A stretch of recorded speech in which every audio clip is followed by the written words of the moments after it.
Okay, magsiling ka sin A, ang iyang co-function, it is equivalent to cosine B. Ano ang B? It is equivalent to 90 degrees minus A. So, ang opposite to nga angle, kay tungod right triangle ang atong ginausar dire, ang difference sang angle A sa 90 degrees, amo na ang ginatawag nga angle B. Or, sin A is equal to cosine of 90 degrees minus A is equal to cosine B. Also, tangent A, it is equal to ang co-function, cotangent. And ang difference ng 90 degrees kag ang A, it is equal to cotangent of B. And last, the co-function of secant A is equal to cosecant. And ang difference ng 90 degrees minus A or ang 90 degrees and A, ang ila difference, amo naman na ang cosecant of B.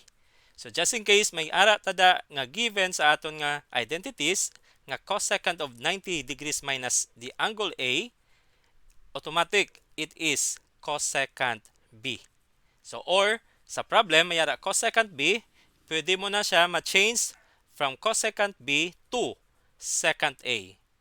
Kay tungod kalabanan ta mag-change ta sa angle A. Okay? So kung magsiling ka naman cosecant B ang imo to nga identities nga given nga function, i-change mo ang cosecant or cosine B to sin A.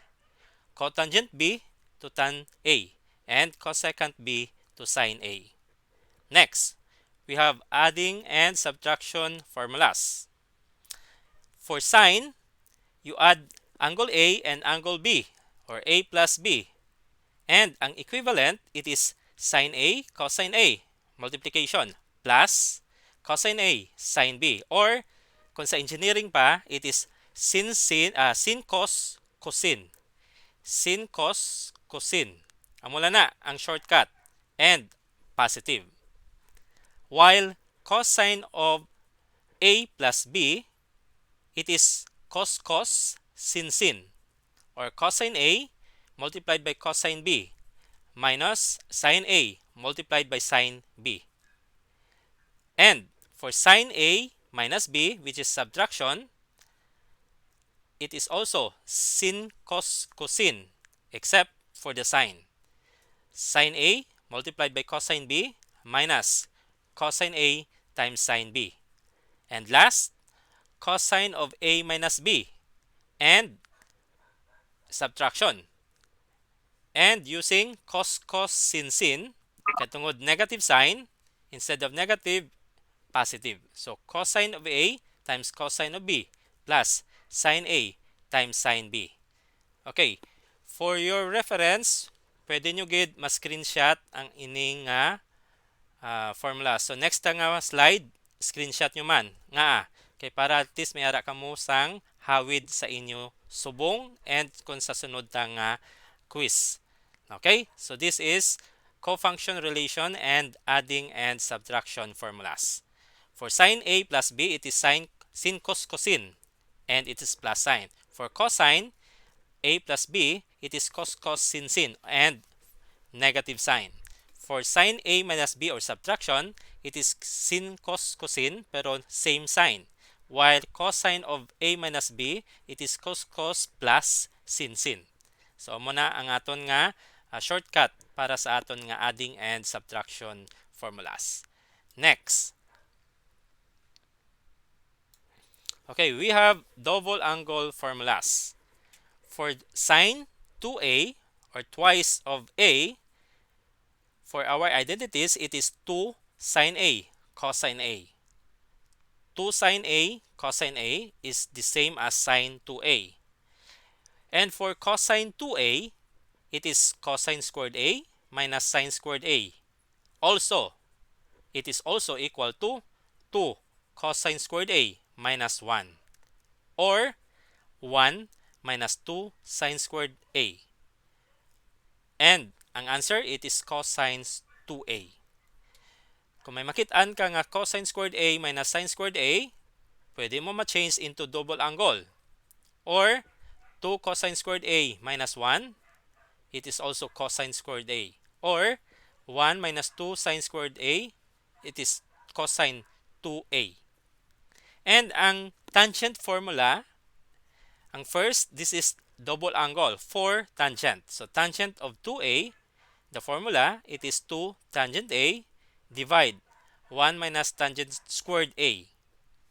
And for the addition of tangent, so tangent of a plus b, it is equal to tan a plus tan b all over 1 minus tan a tan b.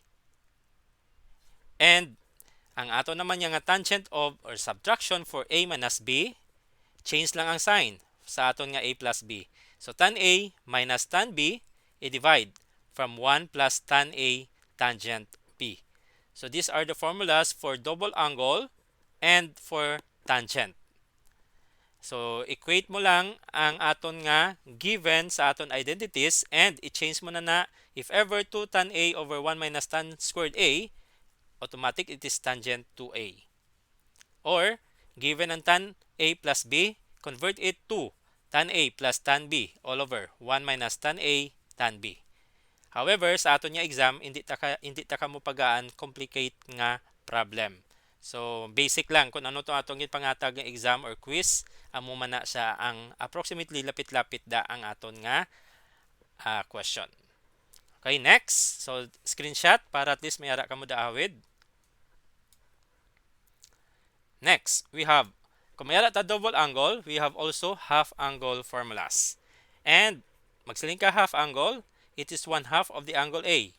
So sine A over 2 is equal to plus minus the square root of 1 minus cosine A all over 2.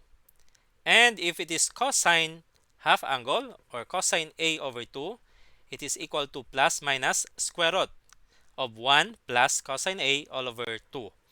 Ang difference is the sign. If it is sine half angle, the sign is negative. If it is cosine half angle, the sign is positive.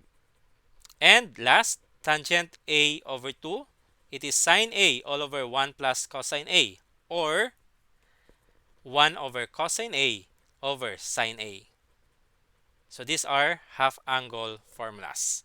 Kung may ara ta double angle formulas, may ara man ta sang half angle formulas. Okay, screenshot again. And last, are.